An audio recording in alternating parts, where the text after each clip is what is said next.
explore the depths of a hazardous planet, mine minerals for the corporation, all the while fending off deadly adversaries. In this week's video, let's dive into the Scout class.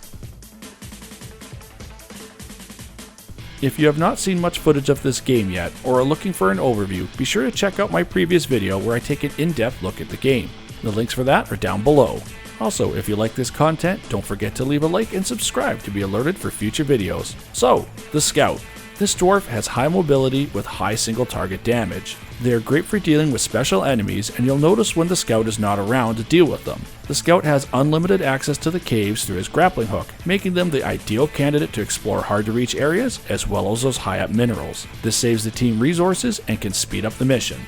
The Scout's combat focus is dealing with special enemies, while their non-combat focus will be exploration and mining of the hard-to-reach minerals. The Scout is not very good in dealing with crowds and relies heavily on his team for this. He can stand his own ground, but at the cost of a lot of resources, so it's usually better to draw the large groups of enemies back to the team and have them help. As such, the Scout's playstyle is best suited for fast, aggressive players. His unlimited access and quick escapes really benefit this playstyle because you can get out of sticky situations easily and quickly. Don't shoot me! The Scout's two primary weapons are the Deep Core and the M1000. The Deep Core is a fully automatic assault rifle.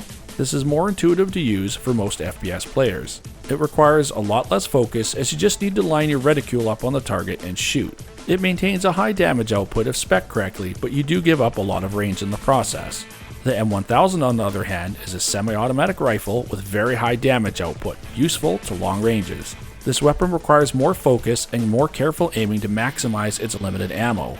This will require a more patient player who positions themselves better, and getting good with it in close ranges is tough. This makes it more of a close medium to far range weapon.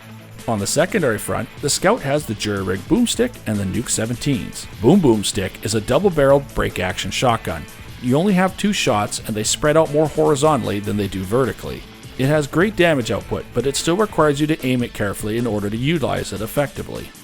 The Nuke 17s are dual-wielded automatic pistol style weapons. These have good damage output and are a lot easier to aim, making dealing with crowds with them a lot easier. However, they have an insane rate of fire, so your ammo is a lot shorter lived.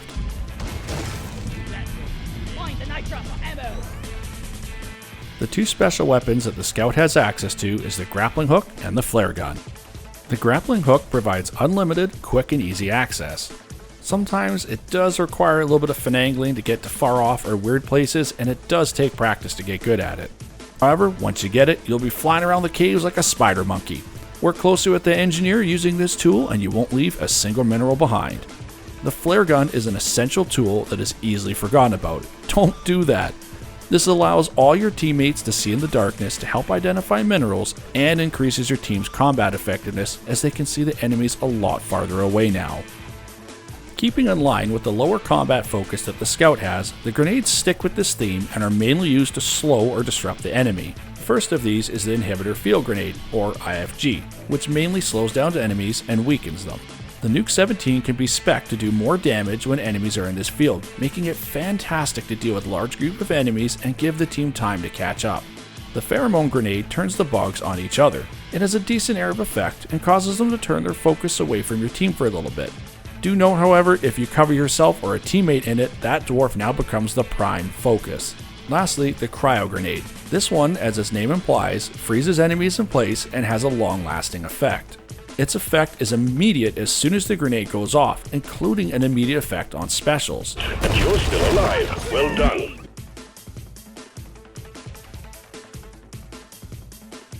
Remember, there is no hard or fast way to play or spec any of these classes. This is just the loadout I personally use, and I find it works very well for me. My weapons of choice are the M1000, the Nuke 17s, and the IFG grenades. My recommended modifiers for the M1000 are: increased caliber rounds, increases overall damage by 10. Fast charging coils, reduces focus speed by 60%. Killer focus, increases focus fire damage by 25%. Hollow point bullets, increases weak point damage by 25%. Hitting where it hurts, focus shots stagger the target. And for the forged item, if you have it, minimal clips, increases ammo by 16 and reduces the reload time by 0.2 of a second. For the Nuke 17s, high velocity rounds increases the overall weapon damage by 1. Quick fire ejector reduces the reload time by 0.6 seconds.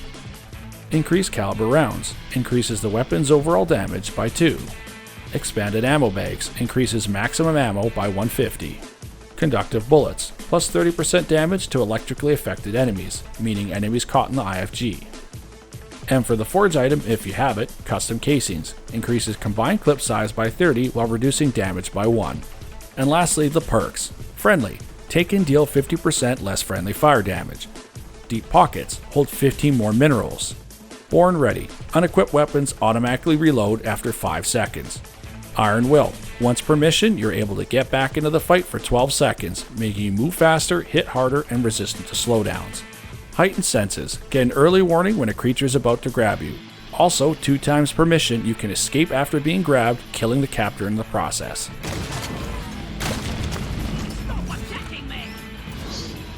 Of course, no good guide video is complete without some tips and tricks.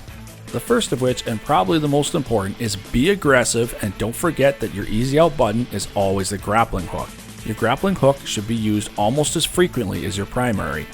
Use your flares conservatively, but don't be too stingy. Don't light up tunnels with this weapon, save them for the big caves and systematically light up the area. During hordes, use them to light up the immediate and medium area where your team is digging in to enhance your visibility.